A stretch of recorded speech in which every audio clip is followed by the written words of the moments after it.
Përshëndetje, ju përshëndes nga zemra e Tiranës. Sot është data 22 qershor vitit 2026. Çdo ditë muaj qershor është një ditë e veçantë sepse përkujtojmë 82 vjetorin e genocitit Çam.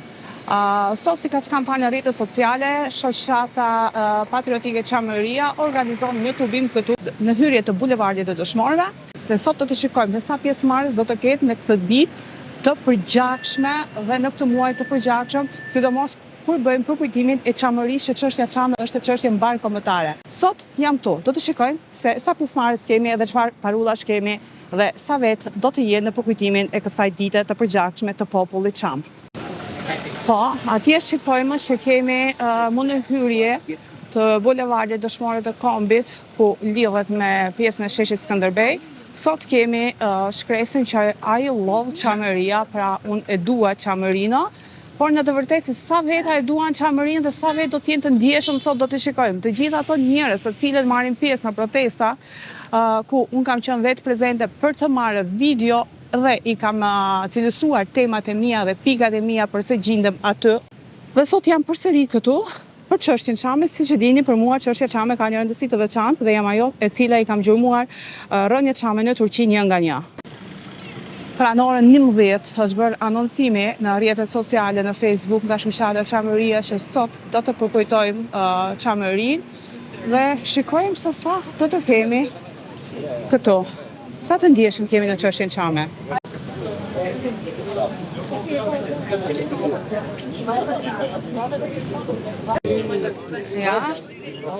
Ai që bën vikrimin këtu sot është Shpëtimi Derizi, si gjithmonë për çështjen Çame, që është një personalitet i dashur dhe i respektuar edhe nga Çamet e Turqisë, që gjithmonë ka qenë ndjeshëm në këtë çështje. Por ashtu siç thash, këtë ditë po shikojmë që kemi shumë pjesëmarrës në protestat në Tiranë. Mund të them që pjesa më e madhe e shqiptarëve janë patriotë vetëm me fjalë, por kur është çështja për një çështje të tilla, ku është derdhur gjaku i Çamëve, pjesa më e madhe janë të pandjeshëm. Të nderuar pjesëmarrës, të nderuar të ftuar, sot jemi këtu për të filluar aktivitetin në kuadrin e javës Çame. 27 qershori është viti i mbrapsht 1944, që është një datë e fortë kujtese jo vetëm për shqiptarët e Çamërisë, por në mbar shqiptarinë. Kjo datë na rikujton çdo vit tashmë që prej 82 vitesh fillimin e gjenocidit e pastrimit etnik mbi shqiptarët e Çamërisë. Kjo ngjarje e pashembull në histori vazhdon të jetë gjallë dhe të shënjojë jetët e çdo njerit nga ne. Kjo ngjarje është një thirrje e fortë për drejtësi dhe për të mos heshtur, për një nga padrejtësitë më të mëdha të kombit shqiptar. Çamëria si dhe Kosova u sakrifikuan në vitin e mbrapsht 1913 për këtë Shqipëri politike që kemi sot. E më vonë, me 27 qershor 1944, popullsia Çame u përzu me dhunë e vrasjen nga trojet anëtare. Shoqata Çamëria dhe Partia Drejtësi, Integrim e Unitet, siç është bërë tani traditë, fillojnë sot aktivitetet e rëndësishme të javës Çame. Ky installacion na kujton Çamërinë ashtu siç është.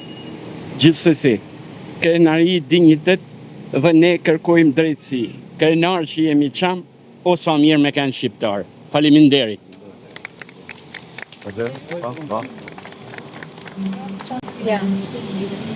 Përshëndetje bashkëpatriot brenda dhe jashtë vendit. Sot ndihemi në kuadër të 82 vjetorit të genocidit grek ndaj shqiptarëve të Çamërisë. Qelim javën Çame me gërmat në instalacionin e gërmave në bulevardin dëshmorët të Këmbit.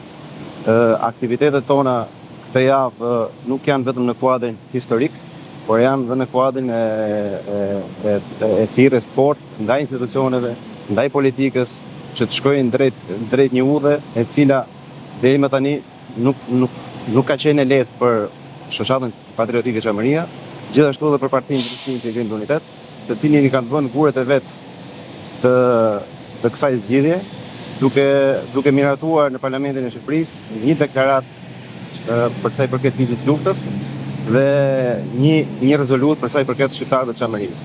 Politika shqiptare, gjithashtu institucionet shqiptare kanë rastin duke u bazuar mbi këto dokumenta, duke i nxjerrë nga arkivat e tyre, të kërkojnë dhe të trimohen akoma më shumë për çështjen e shqiptarëve të Çamërisë. Aktivitetet e shoqatës Çamëria këtë javë nuk do jenë, siç ju thash, vetëm në kuadrin historik, por do jetë një apel shumë i fortë për institucionet jo vetëm në Shqipëri, po edhe institucionet në Kosovë, institucionet në Maqedoni që të lobojnë sa më tepër për sa i përket shqiptarëve të Çamërisë.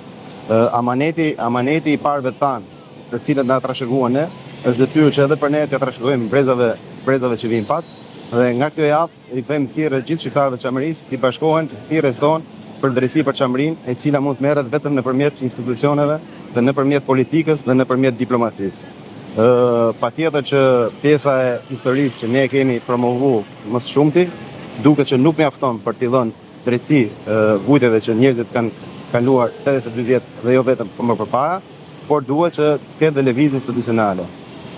Pra nisur edhe nga kjo për ta mbyllur fjalën, kërkojmë jo vetëm nga institucionet shqiptare, por edhe nga faktori ndërkombëtar që të lëvizin drejt një zgjidhje për drejtësi mbi konventat e drejtave të njerëzit. Lavdit martirëve të Çamërisë. Faleminderit. Poi po ti fondo succede, ma che Do afrohemi? A do dalë? është për shqiptarët e Çamërisë, e cila kulmon me masakrën, genocidin, pastrimin etnik të 27 qershorëve të vitit 1944. Dhe unë besoj fort që ne jemi të ndjeshëm si shqiptar, rinia jonë është të ndjeshme, ka qenë gjithë padrejtësive që është bërë në vite shqiptarëve, sigurisht duke kërkuar drejtësi, dinjitet, reciprocitet. Dhe unë i ftoj të gjithë që të na bashkohen në javën e shqiptarëve të Çamërisë, një çështje e fortë, e cila i ka të gjithë elementet brenda, pra ka të drejtën historike, ka diplomacinë, të drejtën diplomatike, ka të drejtën politike dhe të drejtën juridike.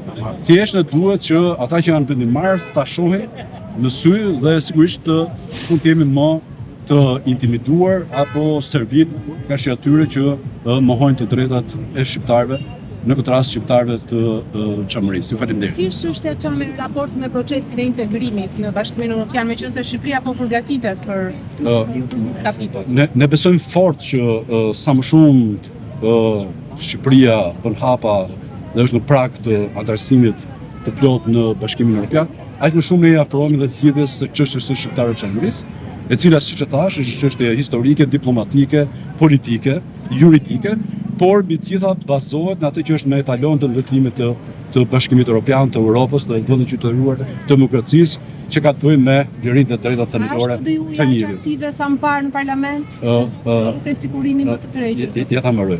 Pra, kjo është një çështje me cilën bazohet dhe është ndërtuar pikërisht ajo që ne duam ta zbulojmë Bashkimi Evropian.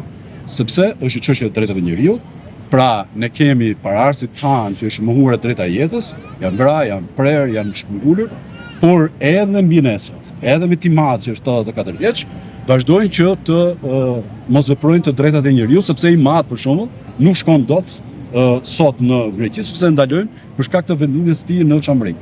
Ose e drejta e pronës, që është prapë një drejtë e fuqishme e atyre që kanë formësuar Bashkimin Evropian, pra e drejta e pronës. Pra e thënë kështu, nuk ka çështje europiane që mbështetet mbi parimet e Bashkimit Evropian sesa çështja e shqiptarëve të Çamërisë. E nëse në raporte bilaterale për shkak se Greqia ka përdorur duart e forta me Shqipërinë, ne besojmë fort që sa më fuqishme të jetë Shqipëria, sa më shumë që të avancojë te Bashkimi Evropian, aq më shumë mundësi të kenë. Për shembull, ka dalë dhe jashtë vëmendjes së mediave. Vitin e kaluar, për herë të parë, Parlamenti i Shqipërisë i është adresuar me një deklaratë Parlamentit të Greqisë, ku i kërkon që të heqë ligjin e luftës. Pra, mas 86 vjetësh, me shtyrën e BDU-s, Parlamenti i Shqipërisë u angazhua dhe i kërkonte Parlamentit të Greqisë që të angazhohej dhe ajo për heqjen e ligjit të luftës. Pra, ne po flasim për dy vende miq strategjik në Lion Sofçar, por ndërkohë ka një ligj lufte tashmë të pranuar edhe nga vetë autoritetet greke. Apo aty ngarkohet qeveria shqiptare që të njoftojë Parlamentin e Shqipërisë për ecurinë e kësaj, apo të njoftojnë partnerët tanë. Unë nuk e di pse. Sa herë që vijnë edhe diskutimet midis Shqipërisë dhe Greqisë, kjo deklaratë e fuqishme, qëndrim shumë i fortë i Parlamentit të Shqipërisë, harrohet madje që të përmendet. Pra, i thonë qeverisë shqiptare dhe institucionet angazhuar, çfarë po bëhet me këtë pozicion dhe qëndrim të pra fillon çështja çame nga të drejtat e njeriut, vazhdon me këtë raport bilateral që fillon nga heqja e ligjit luftës, prandaj thashë, nga pikpamje historike, nga pikpamje diplomatike, politike, kjo çështje i ka të gjitha gjërat dhe po i kujtoj, dhe i gjithë fundit, Bismarcku, pavarësisht se nuk është personi i duhur për ta cituar, po ka një shprehje që është aktuale për shqiptarët e Çamërisë. Ai thotë që nuk ka shprehje më të drejtë për drejtë të historisë se sa gjeografia.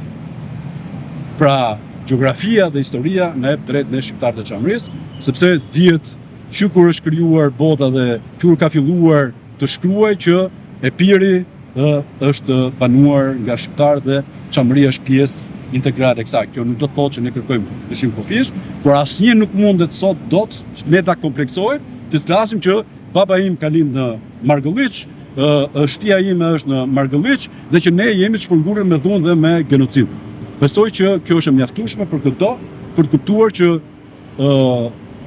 ne ekzistojmë, që çam ekziston, duhet thjesht dhe vetëm trimëri, reciprocitet dhe dinjitet nga ata që kanë dorë këtë punë. Faleminderit.